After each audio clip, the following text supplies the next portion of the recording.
Michael Jenkins, thank you for inviting us to come and talk about 2013. Well, we're delighted to have you.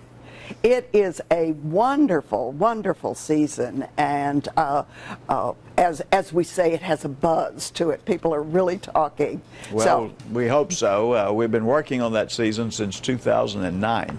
Wow. To get it ready for 2013. It's the first time in history that any city, any theater, has had 3 blockbusters in their season at the exact same time. Let's take them in order of presentation, so we don't get our brains mixed up, my brain mixed up. Catch Me If You Can opens. Tell us about that show. That's a wonderful show based on the film and based on the true story of a man that impersonated a police officer, a flight attendant, and a doctor, and got away with it for some time. And then the FBI chased him down. He was in prison, and eventually the FBI went to prison and took him out of prison to work for the FBI to help them solve problems of scammers. And he was with the FBI for 39 years. And that's developed into obviously a wonderful film that became a musical on Broadway, fast-paced, very fun show, but a true show. And we're bringing it to Dallas. It'll open the 2013 season. February 12th, I see by my notes here, is when it opens, so just in time for Valentine. That's right. Event. And then arriving in March with her umbrella is Mary Poppins. Mary Poppins, of a list of 88 shows that we survey our audience, it's in the top 5 every year. Since we had it originally. This will be the second and more than likely the last time we'll have Mary Poppins. So it's a wonderful family show, obviously, and the story is well known, and it's a remarkable show. Well, I think Dallas has such a wonderful connection with that show because Ashley Brown, who was the original Mary Poppins, was here on the record. The Disney record, yes. Right.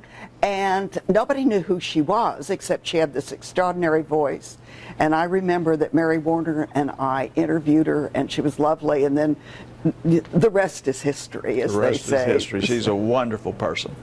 In fact, she was here, and I asked her for Mary Poppins to ride on DART when DART opened at Fair Park, and she was right in the front car in full costume, and it was a fun event. That's a neat show. I'm so glad it's coming back. And then right on the heels is Wicked.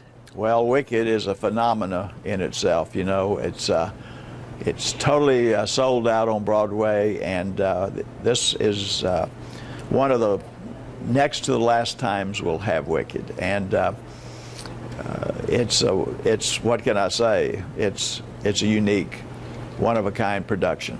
Well, you know, I think it's wonderful that you have Mary Poppins, which has a female lead, and then Wicked has 2 very strong female leads, and to put them back to back like that is really extraordinary programming. It really is, and my most favorite line in Wicked is the very last line.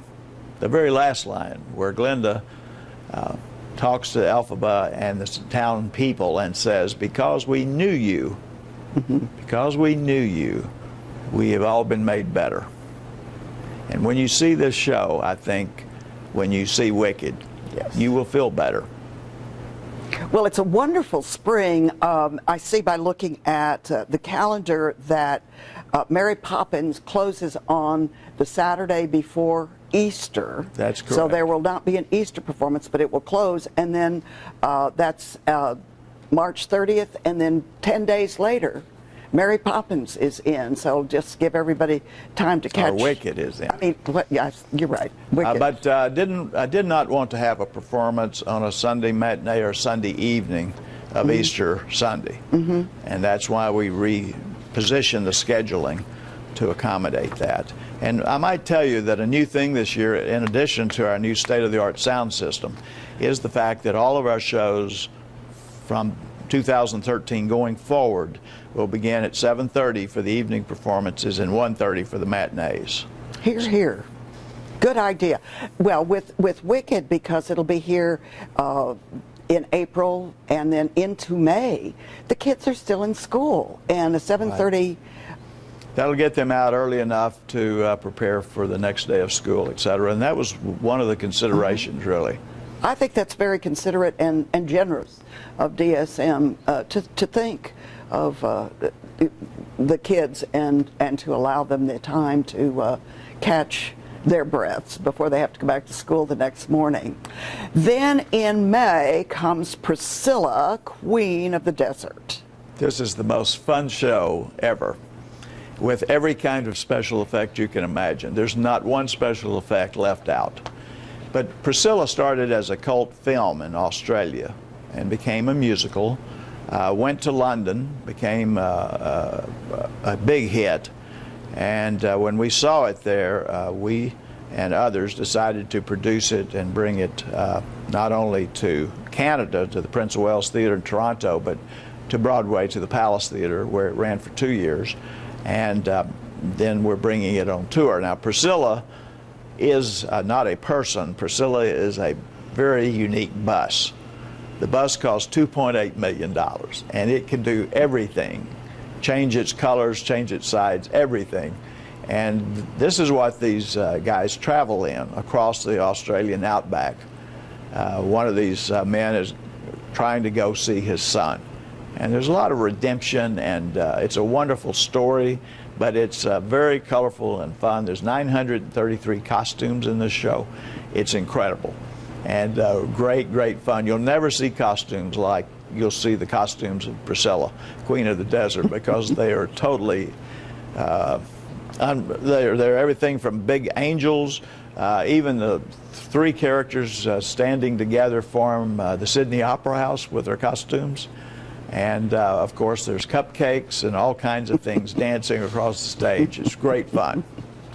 Well, I have to mention that you've invited Dance Council of North Texas back to do the Before the Show with the National Tap Dance Celebration, May 21st through the 25th. And May 25th is the day that the Congress of the United States declared as National Tap Dance Day. So, again, your timing is perfect. It really works well. Well, you know, the Dance Council and the event here at the Music Hall is so important to us. We think of it now, as we've been doing it a number of years, as you know, as really a tradition, and we need that tradition to continue, and we need those dancers performing and exposed so that their talent can be enhanced and other people can see what they can do. There was the first year we did it, there was a woman who said, well, where are these dancers from? And her friend said, well, they're from here. And the woman said, well, they can't be, they're too talented. And her friend said, where have you been? And then they walked off. So. Well, you know, when I go to New York to audition for our shows, I'd say 15% of the people that come into audition are from the Dallas-Fort Worth area. Here, good, good. All right, you've got Dancing Cupcakes in May, and then in June you go from Dancing Cupcakes to Sister Act. That's what right. A transition. That's true. Well, Whoopi Goldberg is the producer of Sister Act, which obviously was a very successful film, and it was made into a musical in London and on Broadway. It's about a lady, a young lady that witnesses, unfortunately, a murder, and the bad people are trying to find her, and the good people hide her out in a most unlikely place, a convent. She's in with a great number of nuns, of which she's not one, and they frustrate her, and I think she frustrates them, and they all get together and form an alliance that's really quite amazing. It's a great show, and it's a fun show. If the audience has seen the film, they're going to love the show. Perfect. And if in June, if Flashdance is here, Legwarmers can't be far behind. Is this a new production? This is a new production. Actually, it'll appear here before it actually opens on Broadway. And it'll open on Broadway also in 2013. Okay. And obviously, it's based on a film, but it's It's about a young lady that's in Pittsburgh, and she's working in a steel mill in the daytime and dancing in the evening. And the dancing you'll see in this show will totally exhaust you just looking at it. It's phenomenal. Before Priscilla, May 7th, ta-da, second annual DSM High School Musical Theater Awards. Very excited about this. We began the first one this year on May 5th, and we had 30 schools, and the professional talent and the professionalism of that night was just overwhelming. I think many people, most everyone, were really surprised. A man came up to Jerry Fullenwider, who was the original donor, he and his wife Leah, to help us start the High School Musical Awards. And this lady walked up to him and put her hands upon his shoulder and said, "You have saved our family." And he said, "Well, I don't think so, but thank you. That's a little strong." He said, "No, you did, because our daughter was having trouble. My husband and I were having difficulty supervising her, and we couldn't agree on how to work with her. She was skipping school. She got a tattoo. She was not showing up at school or any of her classes. And once she got into the theater program at the high school, she really straightened up, and she was on the stage tonight, and she had tears in her eyes." And Jerry Fullenwider repeated that story to me, and I think it's one of many that we've heard that was very meaningful, that the High School Musicals Theater Awards really reach out farther than we ever expected, which is good. And if we can help one child, it's worth the effort. Well, I think it's wonderful to make this theater and this wonderful tradition of 73 years accessible to high school students. One kid said to me, "Oh, I've been here many times, but it sure is different when you're on that stage."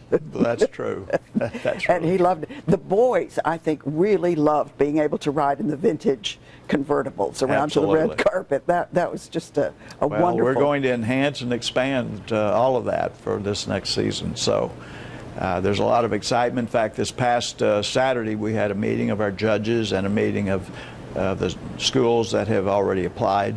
And there's a great deal of enthusiasm already. You know, the High School Musical Awards also give out these $3,000 scholarships, yes, which are meaningful. And then the winners go to New York to compete nationally. And they receive, programs and presentations from actual actors on Broadway, and they're actually on a Broadway stage at the Marquis Theater on a Monday What a evening. wonderful experience. And what generous scholarships. And we're going to, we had 7 this year, and we're going to expand that, I think, to a minimum of 10 to 12 this next year. Outstanding. Outstanding. Good. 73 years from now means 2086. Well, I won't be around. I hope to be looking down, not looking up at what's happening here. Well, we love to tear down buildings after a few years as cities, but great traditions of theater and music continue on, and it's wonderful that. It's true. This building was built in the music hall at Fair Park was built 1925 for $250,000. Wow. Air conditioned in 1954 for $512,000, twice what it cost to build. And then we remodeled in the 70s for $11 million, and another $6.5 million have been spent recently in upgrades to the sound system, which is now magnificent. Carpet and paint, and redoing the seats in the theater, etc. So there's been a lot of stars across the stage here. Well, and you're almost to your Diamond Jubilee.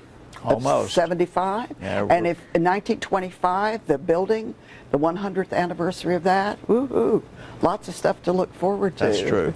All right, let's go. I want to go back to Flashdance, because have you had auditions yet for that? There have been auditions. There have not been selections yet. Okay. Because, in the film, all the dance community was outraged that one person danced and another person said the lines. Can't do that. No, that won't happen here. No, that won't happen here. Well, and for the fair show in October of 2013, The Lion King. The Lion Disney's King The Lion King. is The most successful musical theater production ever. And when Rafiki steps out on the stage and begins, and the animals start to come down the aisle, it's a magical moment that no matter how many times you've seen it or what your age is, it'll give you chill bumps. I guarantee it. Well, I think everybody who sees this should immediately go online, go to the box office, DallasSummerMusicals.org, and order tickets. Thank you. And you can get season tickets for as low as $125 for the entire season. Well, you get shows that you may, 3 shows that you may not be too familiar with, but 3 blockbusters such as Mary Poppins, Wicked, and The Lion King. What's not to love?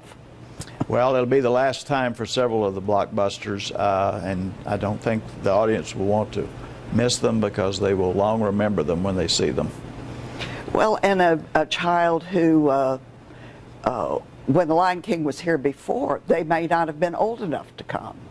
And That's the ones true. that have seen it will want to see it again. Well, we're very excited about the season. We're excited about the Dance Council coming back, and we look forward to a great 2013.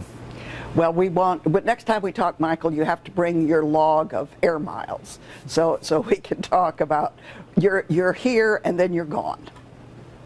True, 11 million. Really? Just on one airline. I don't know what to say, except maybe we should give you an umbrella like Mary Poppins. I'd prefer an umbrella to those seats. I tell you. Thank you so much for joining us today. Thank you. It's always a delight, pleasure, and an honor to see you. So thank you very much. And congratulations to the Dance Council. Thank you. You're welcome.